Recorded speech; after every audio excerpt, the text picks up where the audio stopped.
Here's my next point. Airplanes flying over the Pacific. I am sorry, but airplanes do fly over the Pacific. My dad works in tourism. There are flights over the Pacific Ocean. That is a thing. And I have not seen a flat Earth model that would explain how that's possible.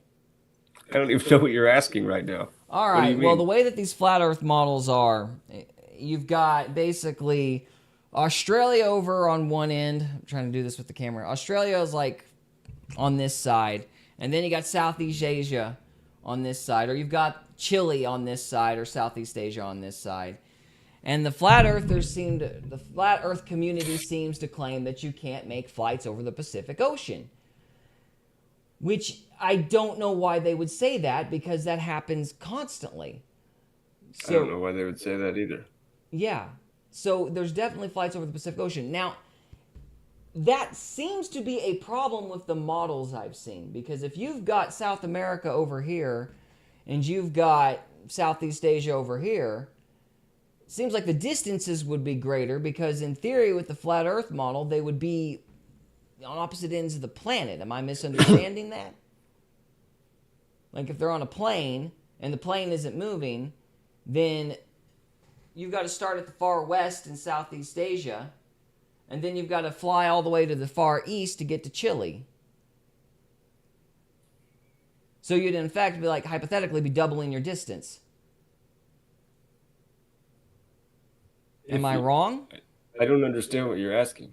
I'm saying that the flights would be much longer in time if they could happen at all. And I don't know why these Are flat they? Earth guys are claiming that you can't fly over the Pacific Ocean when there's lots of flights going over them all the time. I mean, I don't know about anybody else's claim, but It was in one of the debates I saw. The Quartering had a debate. Again, I think it was Whitsitt and Professor Dave. And they were saying that some people claim, or some flat earthers claim, that you can't fly over the Pacific Ocean when you clearly can. yeah, that's the one between us and the UK, right? The Pacific Ocean? No, that's the Atlantic. The Pacific Ocean is California to Japan. Okay. I mean, I don't, Because the I way that don't the know. flat Earth model is, they basically cut the Pacific Ocean in half and lay the whole planet out like this.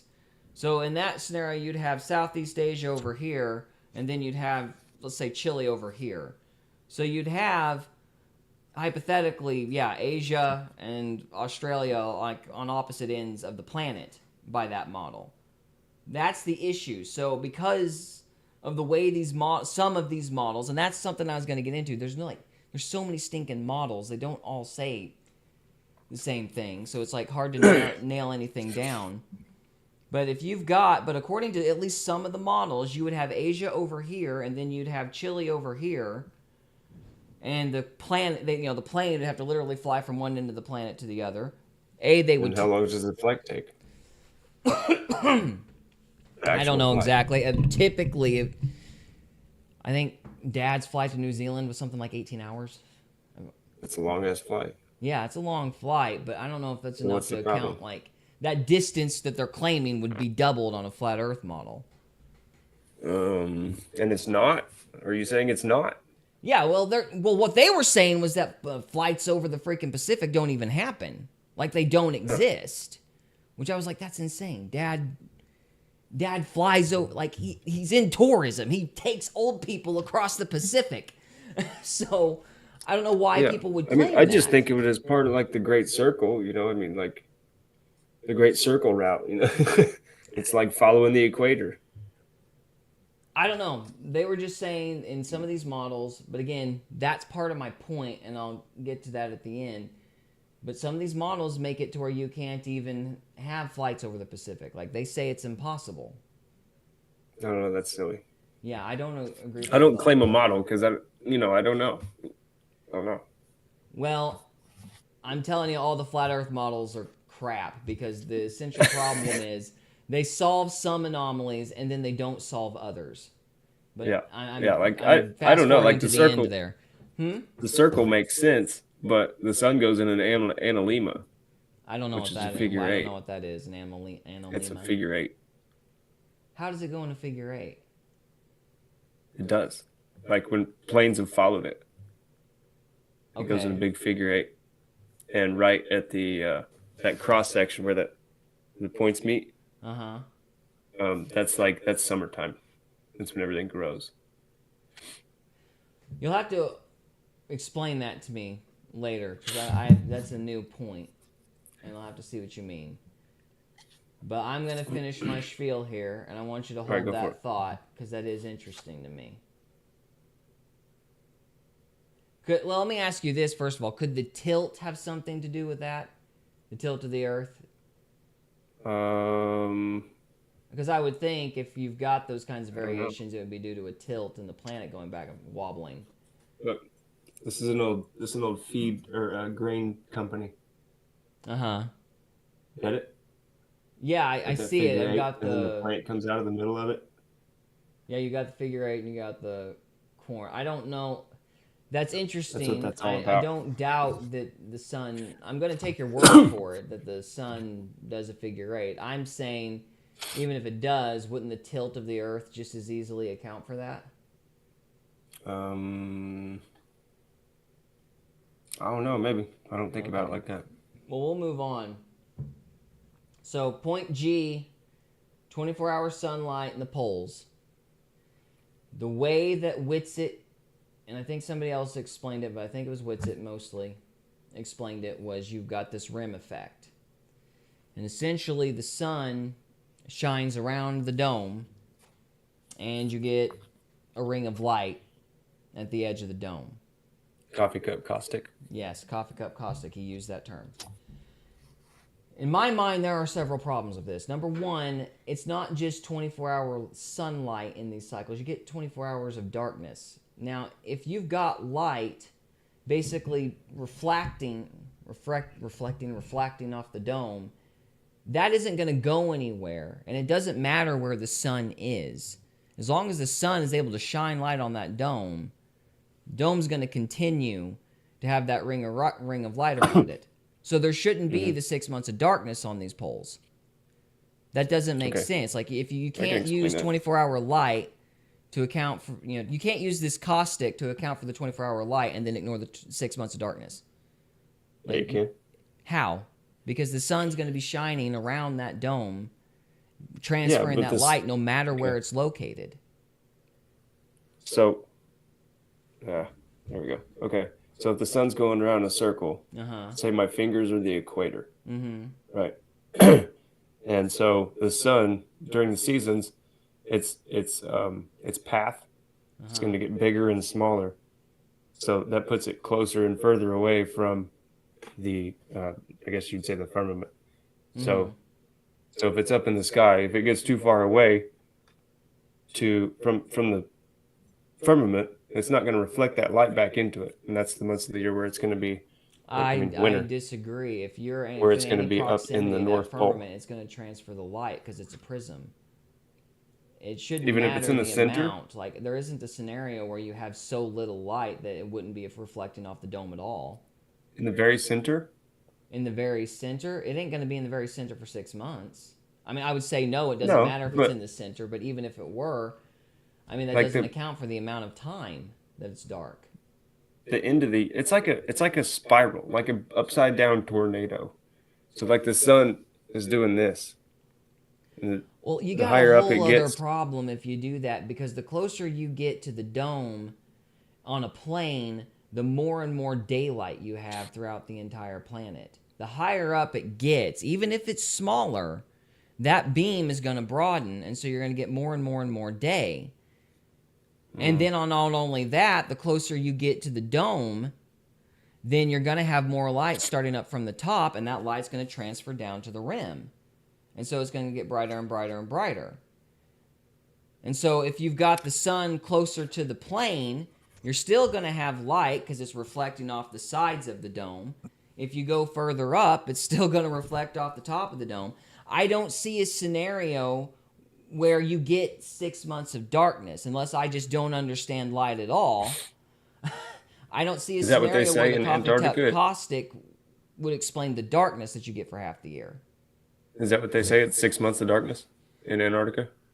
It might be 5 instead of 6. I don't remember the exact particulars, but in the North Pole, it's 6 months dark, 6 months light, and I'm presuming it's the same thing in the South Pole. They do say that there's a 24-hour sun in the South Pole, which the flat earthers don't believe. And there's like some billionaire guy saying, I'll take you down there to prove there's a sun. And I don't know if people are going or not, but Yeah.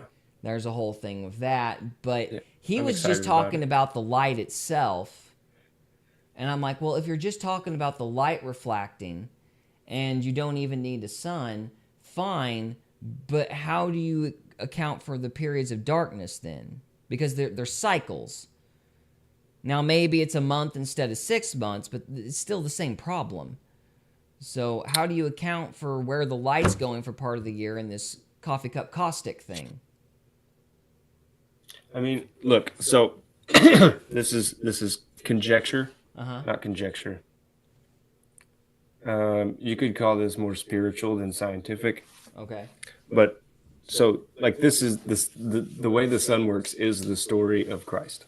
Okay. So not to be sacrilegious or anything, but so like it says the sun in the last 3 days, like 3 days out of the year when the sun goes away, the deepest parts of winter, it goes into a cave for 3 days.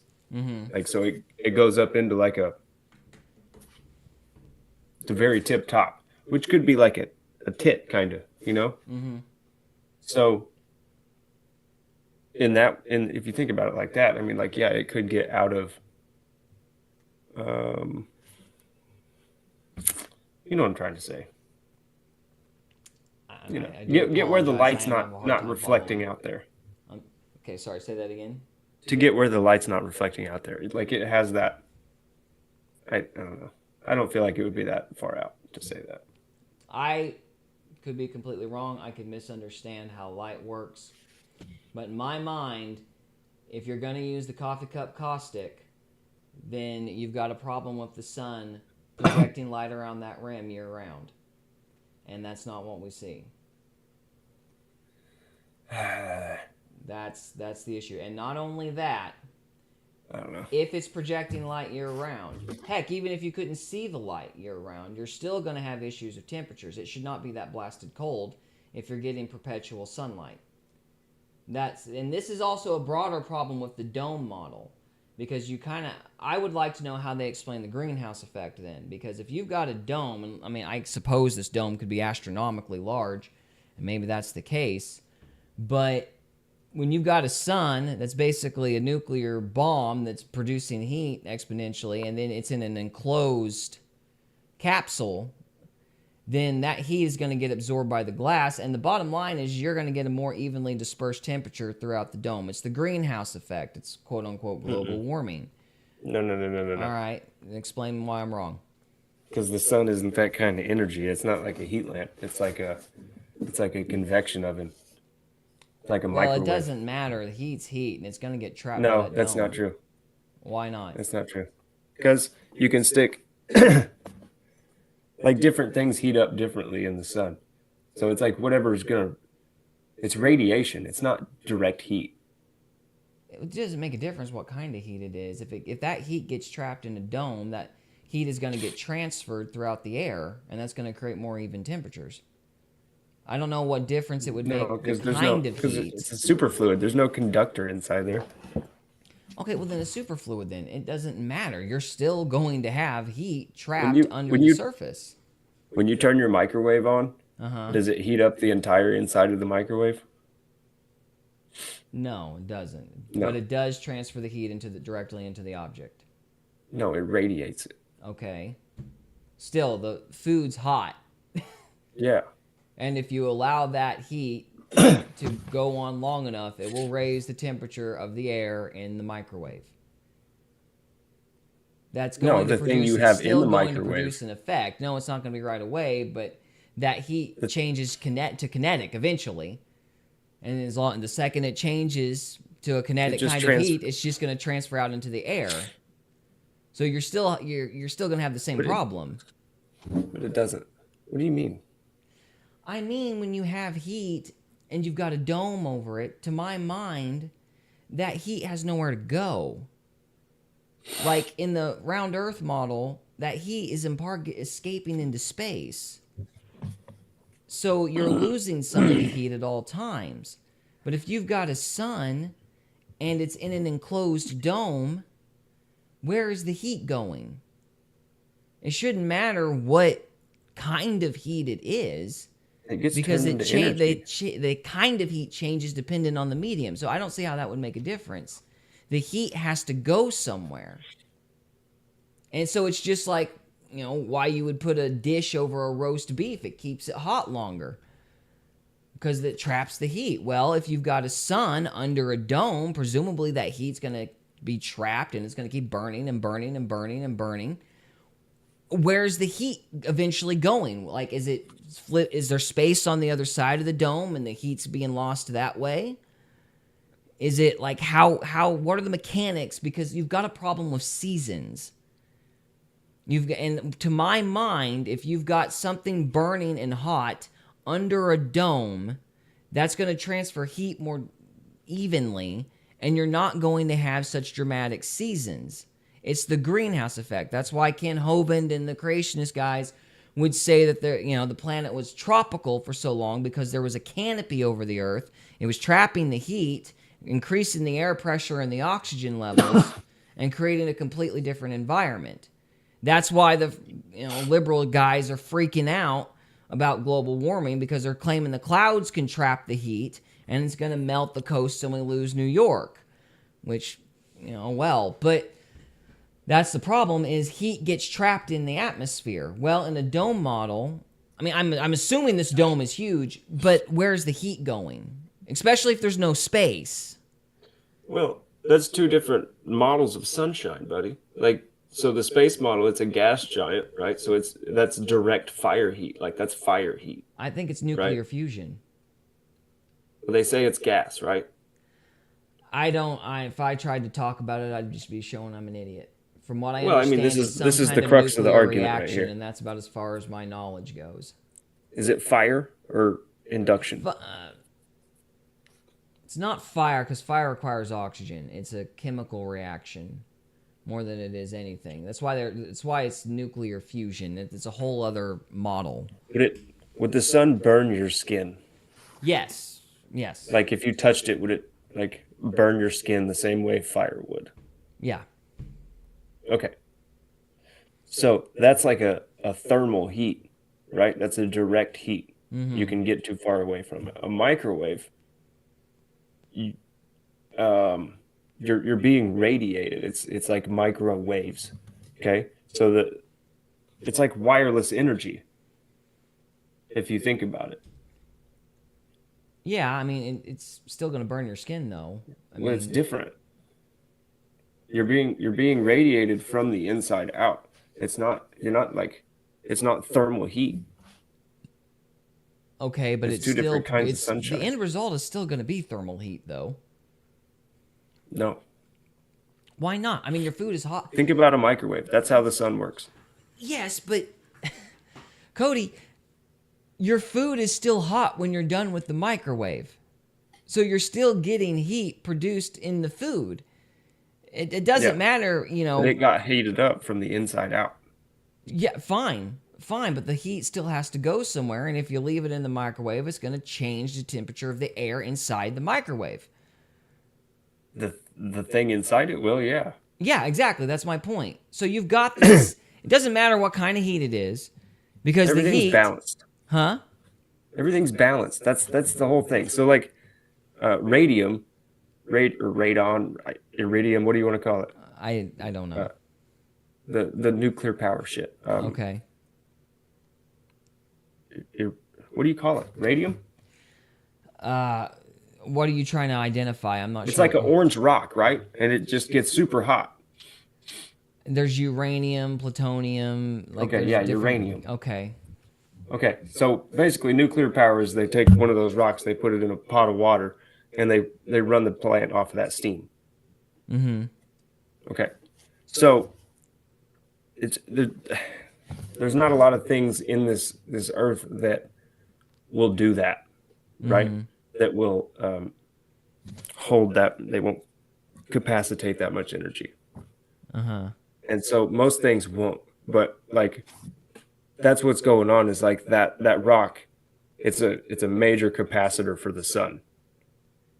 Okay, I mean, I still don't see how that changes what I'm asking. Like that doesn't change the problem. There's no like I'm not saying that the Earth's gonna boil and the oceans are gonna boil under a flat Earth model. I'm saying the thing that you're you've saying got too is, much temperature variation in a closed system. The heat should be getting more evenly dispersed if there's a dome over everything. More evenly dispersed? No, because it's radiated heat. It's not thermal energy. It's not going to rise to the top and then come back down. It's still being transformed into thermal energy. It may start out as radiated heat, yeah, but the water eventually boils. The noodles eventually get hot. That heat still goes somewhere. So if it still goes somewhere, where is it going in the dome model? The heat is functioning as the energy, like when you noodle boil. When you boil noodles, the energy is going into hydrating those noodles. That's where it goes, bro. That's where the heat goes. Yes, but you still have energy escaping the noodles when the problem is done. It is escaping is kinetic heat, and that heat has to go somewhere. If you boil water long enough, you will raise the temperature of the entire kitchen. So it doesn't matter. Like it's just why you get hot cooking in an oven. Like it's the same stinking problem. So where is the heat going on the freaking flat Earth model? If there's a dome, it's enclosing everything. The temperature should be still more evenly dispersed. Okay. Why do you have negative 120 degrees on the flippin' Antarctica or the ice wall or whatever it is, and then you have the Sahara? How do you get that in a flat dome, in a dome model? Because the heat is trapped. So what you're saying is, I think you're saying we would have this problem if it weren't for microwave switches. So if you leave open the microwave, it would heat up the whole kitchen if you turn it on. If you had that switch, jerry-rigged a little bit. Okay, let me change the analogy for you. Let me help you. Let me give you a different analogy. Say you have a giant ass microwave outside. It's like the size of a skyscraper. And you boil noodles the size of a bus, and you stick those noodles in an office building. Those piping hot boiling noodles are going to raise the temperature of the office building because it's still an enclosed space. Because you have transferred the radiant energy into thermal energy. Correct. But even once it's transferred into thermal energy, you're still going to have, like, the sun is heating the other objects on the earth up. Are you saying it's like the dome model is impossible because we would all cook to death? No, I'm saying that the seasons we see are impossible because the heat should be more evenly distributed. Seasons we see are impossible because the heat should be more evenly distributed. In a dome model, how do you prevent a global warming type scenario with the dome model? How do you not have a tropical Earth? Or why do we have like as extreme temperatures in certain parts of the planet but not others? How does that work? What are the mechanics of that? How big is the dome? How small is the dome? Like how does the temperature distribution work in a dome model? It's the distance that the sun or the microwave bulb is away from the thing. Yes, but again... And when it's local, that makes sense. When it's far away, that doesn't make sense. Okay, we're going to get to that. You said something very interesting, and I've got a point later on in this thing that addresses just that. Y'all keep looking at the sun like it's 300 million miles away and confusing the shit out of yourselves. No. No, I understand that they think that the sun is smaller and closer. I get that. But my point is you've got problems no matter what the size of it is or how far it is under a flat Earth model. That's the issue. You've got and that's why there's so many models. The issue is you keep trying to put a model on it. Yes, you need a model. You need a model. That's a hypothesis. You need a model to explain all the phenomena. Yeah.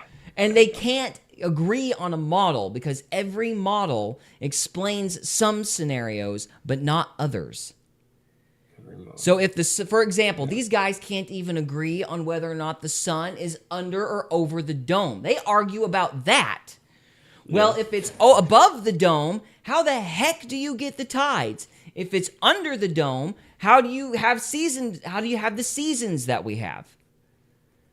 Like, what happens with the heat? How does that work? What are the mechanics of that? You've got problems with every model, and nobody can agree on how to solve them. That's where I'm going with all of this. Is every scenario solves some problems, but not others. So we're probably gonna have to drop that now because we've been on it for like 15 minutes. So, all right. So we've covered the light cycle and the seasons. We've covered gravity and magnetism. Redshift.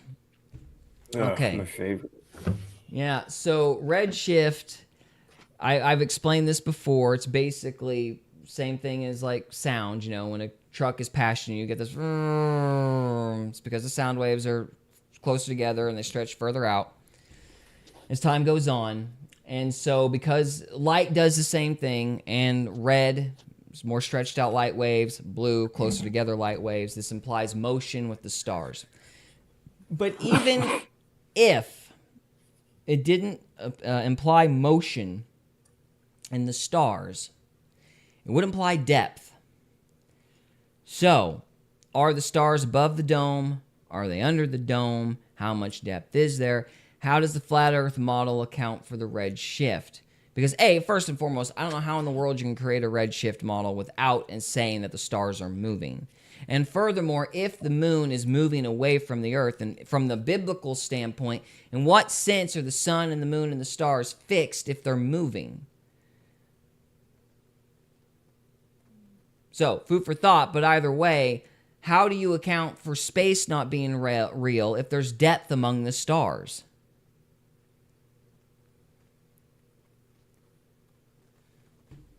I don't know. That's the problem with the red shift. The red shift shows that there has to be some kind of space even above the dome. I mean, I guess. But you could also say that's like, I don't know,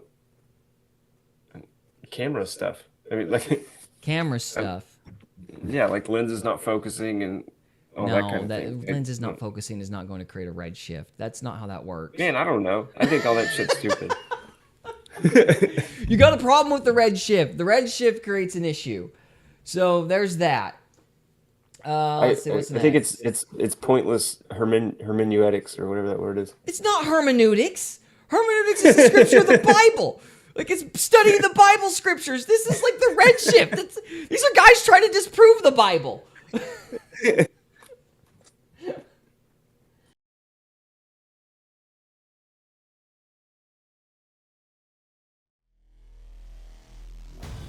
We hope you enjoyed this episode of Faith, Fiction, and Folklore.